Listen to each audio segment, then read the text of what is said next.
Аса қамқор, ерекше мейірімді Алланың атымен бастаймын. Ассаламу алейкум, қымбатты аға бауыр, әпке қарындас, құрметті көрермендер. Жаратқан ием баршаңызға өзі жар болсын. Күлімсіреуге ешқандай сылтау қажет емес, ал күлуге сылтау керек.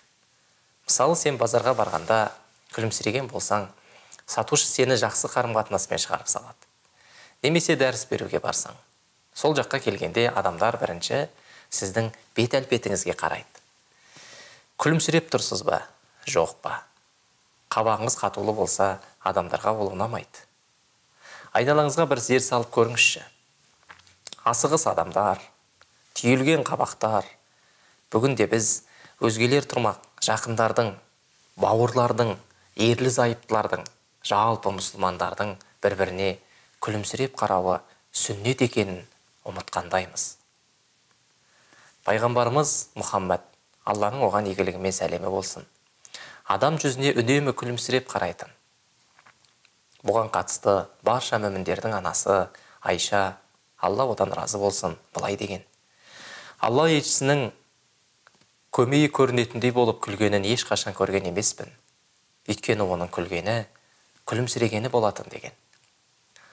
Қабағыңызды шытып жүріп, ешкімге жаға алмайсыз. Балаларыңыз да сіздердің күлімсіреп қарағаныңызды күтеді. Кейбір аналар: күлімсірей алмаймын, үй шаруасы, балаларыма қарау, шаршау, отбасымдағы әртүрлі жағдайлар бар дейді. Әкелердің де қабағы көбінше тас түйін. Балаларының қылығын көтере алмай жүреді. Мұндай жағдайлар не үшін болады? Әрине, үйде күлімсіреудің жоқтығынан. Мейірімді болудың белгісі ол күлімсіреу емес пе?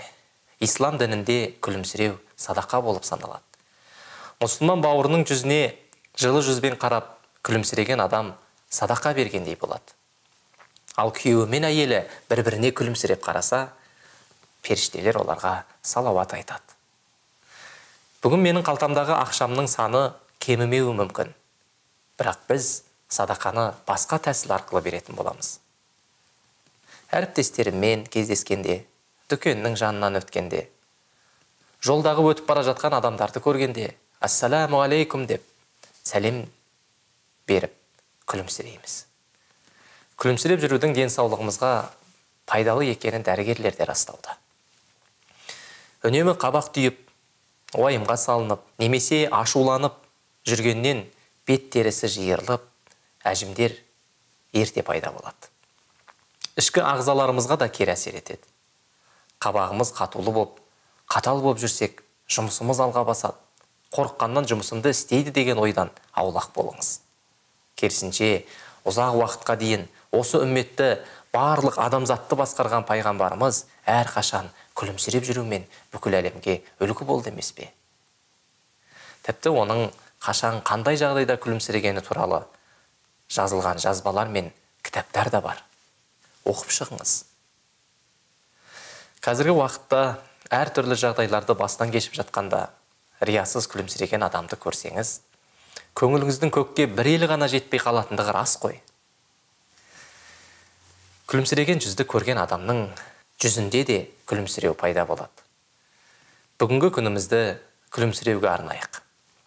Шаршап жүрмін, оразамын, күн ыстық, қарыздарым басымнан асады.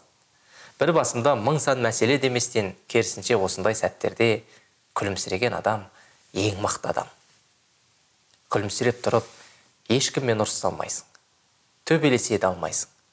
Тіпті дұшпаныңа күлімсіреу оны әлсірете түседі. Басыңдағы болып жатқан қиын жағдайлар ол тағдырыңа жазылған. Оны қабағыңмен өзгерте алмайсың. Оларды ұмыт, күлімсіре, Аллаға тапсыр. Күлімсіреу көркем мінезділіктің, кішіпейілділіктің белгісі.